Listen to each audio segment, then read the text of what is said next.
e domésticas Domplex.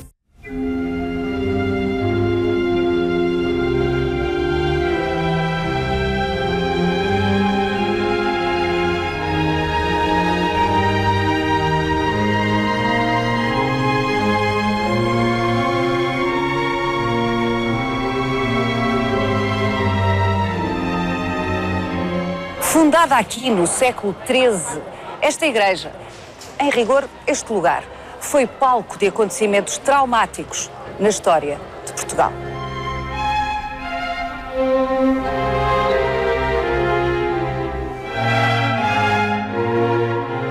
A Igreja de São Domingos está ligada à Inquisição e ainda antes disso, ao grande massacre dos judeus de Lisboa em 1506. Sofreu com todos os terremotos e ruiu com o de 1755. Nos anos 50 do século XX, ardeu completamente. Mas a Igreja de São Domingos foi também cenário de coisas boas. Conspirações para a restauração da independência de Portugal em 1640, aclamações e casamentos reais e foi testemunha durante séculos das mais espetaculares procissões e das mais animadas feiras da cidade de Lisboa. Vai querer saber mais? Venha connosco nesta visita guiada.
António Camões Gouveia, há uma espécie de justiça poética, se é possível dizer-se isto assim, que a Igreja de São Domingos, esta igreja aqui junto do Rossio, tenha chegado até nós hoje desta maneira, cheia de cicatrizes, de feridas visíveis. Sem dúvida nenhuma. É uma igreja que tem a faculdade, porque é uma faculdade, em termos quase de lógica do sítio, do seu espaço, de ter visível o que ela foi ao longo destes séculos todos. É notável, desde o resultado final do incêndio, a consagração da ruína, até à construção em torno dos homens e das mulheres que daqui saíam para os atos da fé, é toda uma igreja que assumiu essa dimensão da humanidade. Sempre encravada no espaço público. É muito interessante, ou seja, se nós pensarmos bem os dominicanos, eles nascem em espaços de cidades. É a primeira igreja dominicana de Lisboa. Com uma cerca enorme, não é? Portanto, ela toca tudo a parte de sociabilidade fundamental abaixo da cerca fernandina, que é o espaço do Rossio. E isso tem a ver com os dominicanos. Os dominicanos e os franciscanos, os mendicanos, são gente de espaço urbano. E São Domingos está no espaço urbano. E assumiu esse estar no espaço urbano. Nas contradições, no assumir dessas contradições, na luta contra as heresias, ou aquilo que era considerado heresia, nos espetáculos reais finais de casamento. É uma igreja realmente que tem uma... profundamente intrincada com a história da cidade, que sendo a capital do país, naturalmente, do país. Sim, de uma cidade que é uma cidade muito cedo centro, não é? A igreja já é do século XIII. Esse século XIII multiplica-se num XVI, que é um XVI de bulício de todas as maneiras e mais algumas. Cresce para a consagração joanina com Dom João V. Deixe-me interrompê-lo, segundo percebi na preparação deste programa, há uma única parede visível, haverá mais invisíveis, portanto tapadas, mas há uma única parede visível do século XIII aqui, e é muito emocionante olhar para isso, porque realmente aquilo que nós vemos, obviamente não tem nada de século XIII. Aqui foi fundada no século XIII esta igreja, mas depois, dados os sucessivos acidentes, foi sendo refeita, requalificada, repensada, que tem gramáticas decorativas sobrepostas, espacialidades. É uma igreja de espacialidades, ou seja, e o que é interessante é que este vazio que ela tem só está cheio pensando nas dimensões humanas. E é muito interessante por isso. Está cheia quando se pensa em todos aqueles que saíram para os autos de fé, está cheia quando pensamos nos judeus que foram a partir daqui cristãos novos já na altura, em 1506 exterminados. Paula, a parte mais sombria desta história toda. É que esta, Paula, isto é, afinal de contas, o que é uma ruína? É uma dimensão viva do existente patrimonial. Nós temos muita noção do património codificado. E aqui mostra-se exatamente que o património é uma construção. E essa construção resulta de um fazer do tempo, de um refazer do tempo, pelos historiadores da arte, pelos repórteres, ou seja, há uma consciência do existente e faz da ruína alguma coisa notável como aquilo que aqui temos.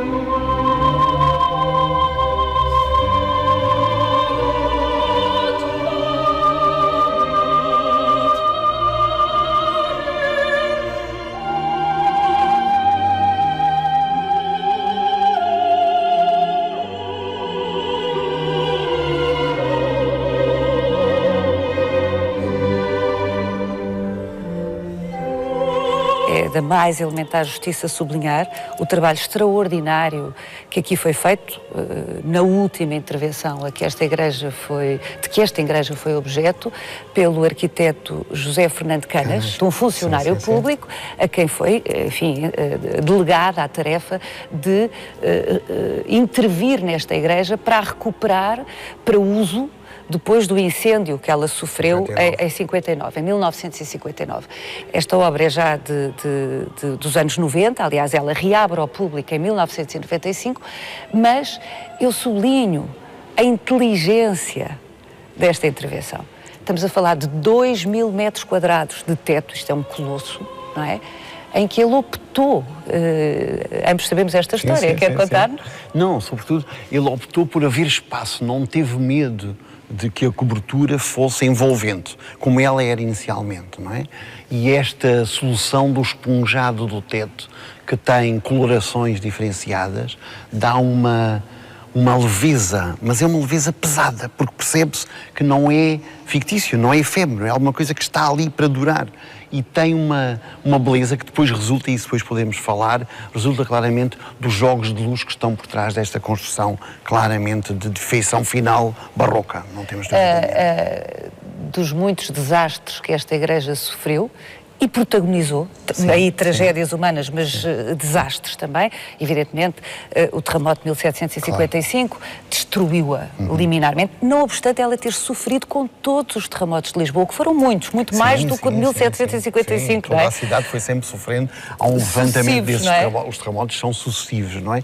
É interessante que o arquiteto Fernando Canas, num pequeno artigo que escreveu, chama a atenção que a opção por esta cobertura tem em conta os sismos. Portanto, ele próprio tem essa consciência que é um local altamente atreito, dessa não é? realidade. E depois, por outro lado, o que ficou de permanência depois do incêndio de 59 são ainda assim aflorações de poderes diversificados, que ele soube garantir no seu isolamento e na sua situação de leitura por quem passa por aqui como turista ou como crente. E isso é muito interessante. Há ainda que sublinhar aqui que esta igreja pertencia a um complexo, a um convento, que ocupava muitíssimo mais espaço. Um espaço enorme. Um espaço enorme e que, evidentemente, com a extinção das ordens religiosas no final do século XIX. E mesmo antes disso, Exato. Ou seja, a cerca do convento era realmente uma enorme cerca, porque nós percebemos logo com a passagem de alguns terrenos negociados com o rei para o Hospital Real de Todos os Santos, há absorções de espaço para vias novas dentro da cidade, à medida que a cidade cresce muito no século XVI, não é?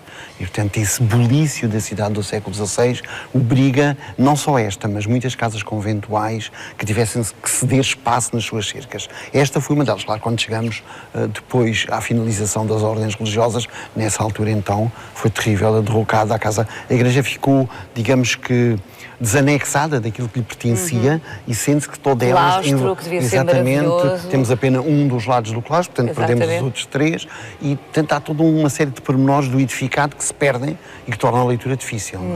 Vamos até ao altar?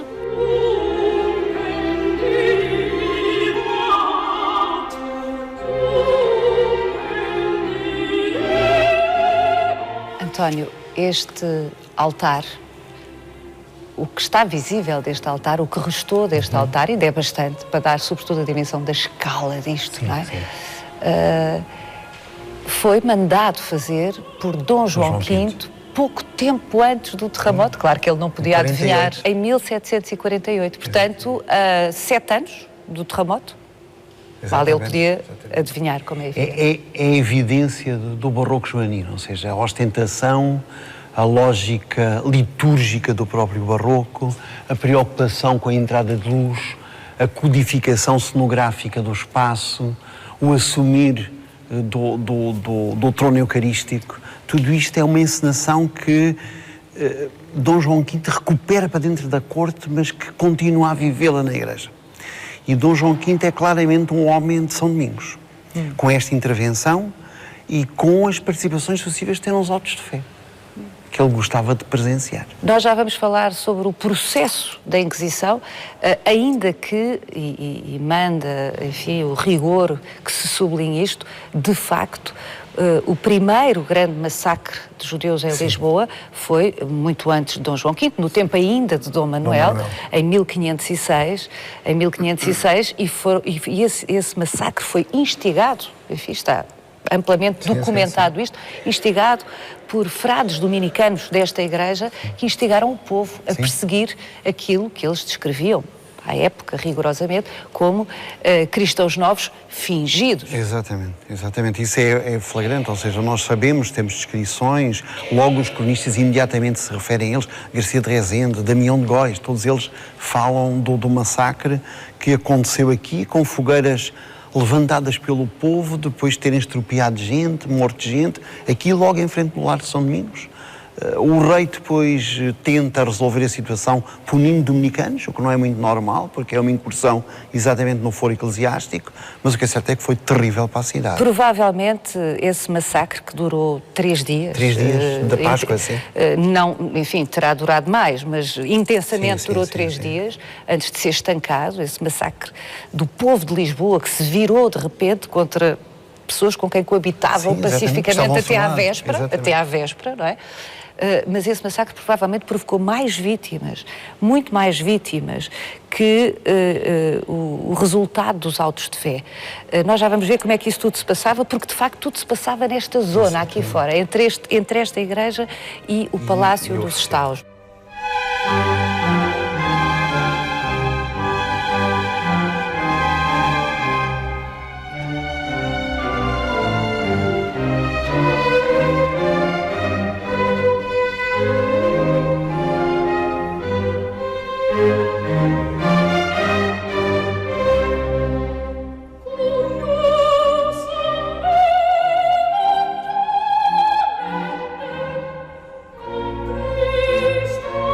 Mas voltemos ao Barroco e a Dom João V, ao seu arquiteto, a quem ele pede para fazer isto, para fazer esta intervenção nesta igreja, 7 anos antes do terremoto, claro que não sabia, Ludovici, não é? Ludovici, sim, que constrói toda esta mecânica cenográfica do altar, de ostentação, é claramente de ostentação majestática, de um rei que procura ser fidelíssimo, é o título que o Papa lhe concede, não é? Que, mais uma vez, por uma casualidade, foi o grande construtor da Patriarcal. A Patriarcal desaparece com o terremoto e Dom José vai oferecer o pórtico da Igreja de São Domingos, que foi de Ludovici, e vem para aqui e vai ser instalado aqui nesta igreja. Portanto, há aqui um concurso de ideias. É muito interessante que esta ostentação do ouro que é a ostentação do Atlântico. Isto é um problema do Atlântico, não é? É a viragem atlântica que acontece a partir dos finais do século XVI e o esquecer do Oriente. Este consumir do ouro aqui e noutros espaços é notável e nós lembramos sempre da Taia Dourada, porque é quase uma questão de espelho, não é uma questão... Mas este barroco é uma coisa muito interessante, porque não é o barroco da restauração. O barroco da restauração é o do Padre António Vieira, é o do Dom Francisco Manuel de Melo, é outra coisa. Este barroco joanino é um barroco de racionalidade muito presente. Tudo isto tem dimensão pensada, tudo isto tem uma estrutura que envolve o espaço. Nós sentimos o ouro sem ter o ouro.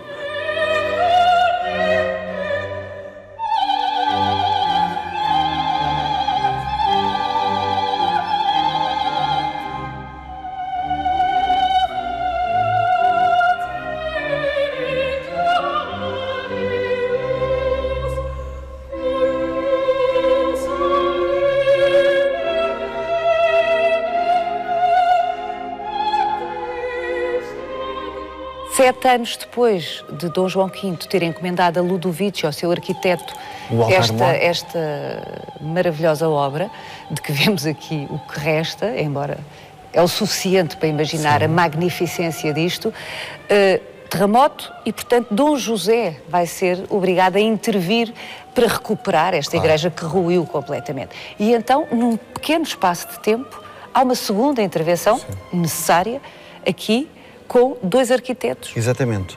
Carlos Mardel e Manuel Caetano de Sousa. Algumas dúvidas quanto às intervenções dos dois.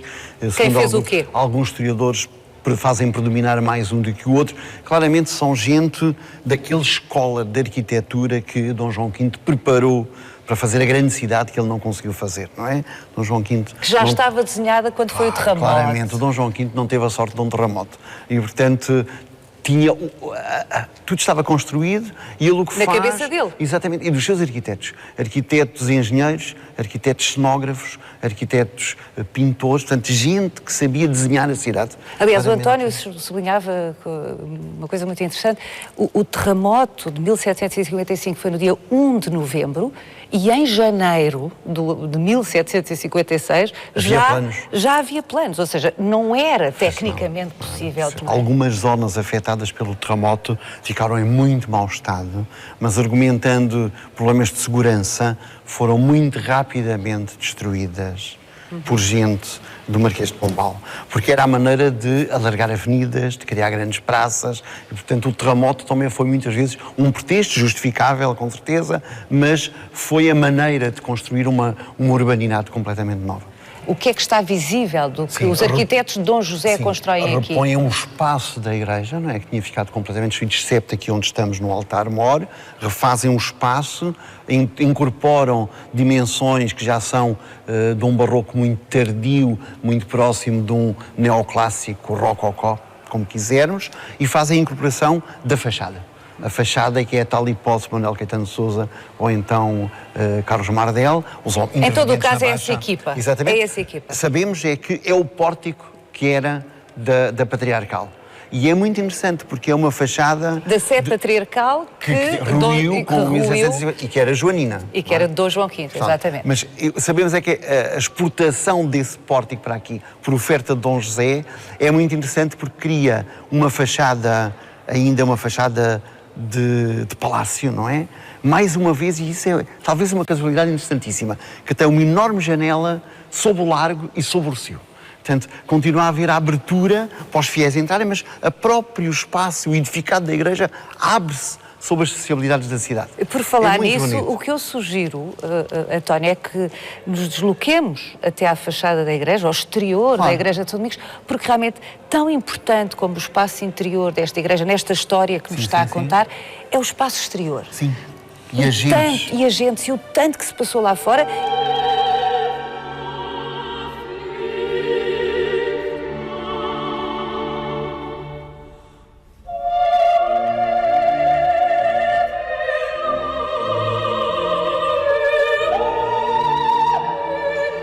António, ainda antes da festa, porque também aqui havia festas arraiais, feiras, mercados, antes de tudo isso, Este era o percurso da Inquisição. Sim. Entre a Igreja Dominicana, São Domingos e o Palácio dos Estaus.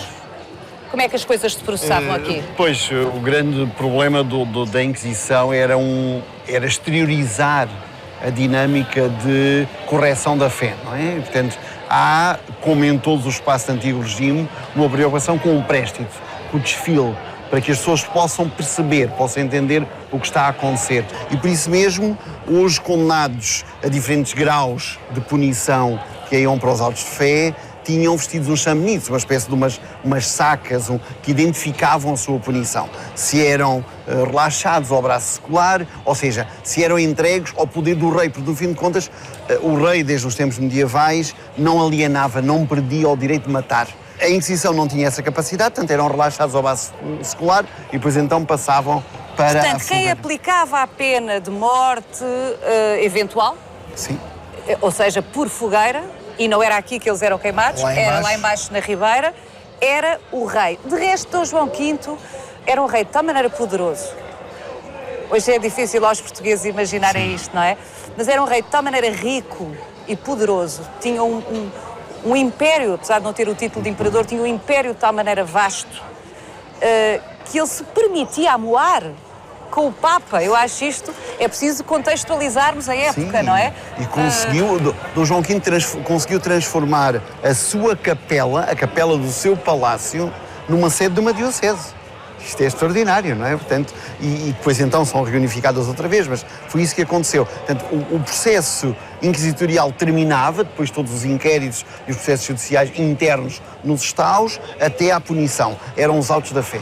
E isso era público, claramente. E muitos desses cortejos começavam aqui na Igreja de São Domingos. Começavam dominicanos, com os familiares do Santo Ofício, muitos deles nobres, que tinham essa relação com o poder inquisitorial, outros sacerdotes, jesuítas, que iam confessores dos penitentes. Todo esse cerimonial demorava um dia inteiro até acontecer. Era presenciado. O rei, muitas vezes, com antecedência, vinha dormir na véspera aos estaus de Dom João V para não perder nada desse cerimonial.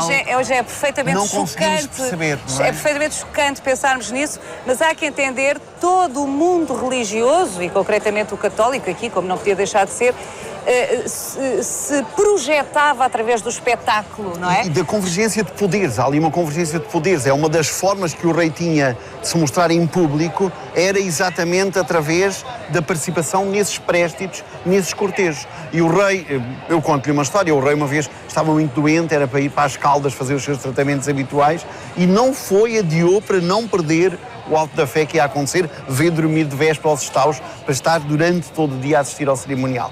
A monarquia, o poder do rei durante o espaço do antigo regime é claramente, em primeiro lugar, um cerimonial. E Dom João V tem uma das grandes valências da sua corte é recuperar os poderes litúrgicos da Igreja Romana Católica para dentro da corte. E isso dá-lhe mais força, claro, e dá-lhe uma dimensão que lhe permite, por exemplo, entediar-se com o Papa.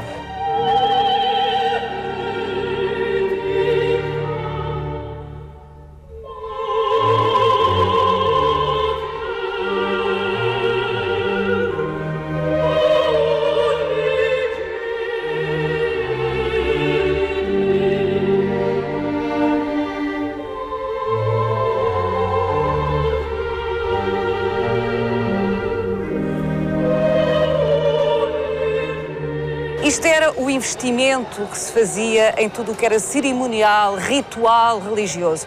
Mas depois há também, a parte de tudo isto, a vida laica. O dia a dia, o cotidiano, os mercados. Dos mercados semanais, das feiras, dos encontros das pessoas, das procissões porque havia peste, das procissões porque era que se queria louvar qualquer coisa, dos encontros de rua, das lutas, das rixas entre os criados dos nobres das diferentes casas. Era um espaço de sociabilidade contínua. Garcia de Rezende, Garcia de Rezende tem aquele texto lindíssimo. Evidentemente. Sim, ele escreveu na Miscelânea entre 1530 e 1533. Tem um texto lindíssimo de antinomias, de contrastes, em que ele explica exatamente tudo o que era e não era ao mesmo tempo neste espaço e nesta cidade do século XVI, em que Lisboa era uma das grandes cidades da Europa, não é? Uma das grandes cidades. Estamos no século XVI. Mas quando chegamos ao século XVIII, é a mesma coisa, é outro tipo de cidade. É uma cidade que continua a ter muita gente nas ruas, grandes mercadores do trato com o Brasil, mas também muitos cantores de ópera da Capela Real e da Capela Real, muita gente do espetáculo, os grandes arquitetos da Europa passaram por aqui, os compositores, portanto, claramente isto era e é, possivelmente, o coração da cidade de Lisboa.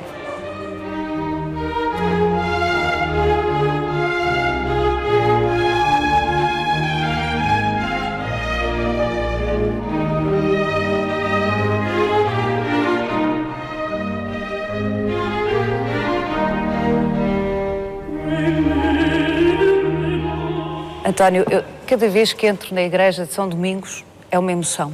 É verdade. E é uma totalidade cheia de pormenores, que é uma coisa lindíssima. Ou seja, nós vemos tudo isto é harmónico, mas depois podemos ver todos, até os pormenores da ruína. Há aqui pequeníssimas coisas, olha ali em cima, aquele, tudo tão bem esculpido, tão bem desenhado, tão bem construído em volta da janela. É lindíssimo. Mesmo o altar-mor, que neste momento está semi-existente, não é? Tem peso, tem uma dignidade de estrutura notável. Não admira que, enfim, a realeza tenha escolhido este lugar, esta igreja, sucessivamente, para aclamações de reis, foram vários, para casamentos reais. Batismos, de qualquer lugar se vê qualquer lugar, sem dúvida nenhuma. E depois esta inteligência de não ter feito os bancos corridos e ter esta multiplicação de pontos que as cadeiras são, acaba por ser muito interessante. Isto é um vazio pleno, não é? E temos uma possibilidade de olhar que sobe, o assumir de um ponto de fuga, o ponto de fuga que é o divino, não é? É o divino, o consagrado do espaço evidente.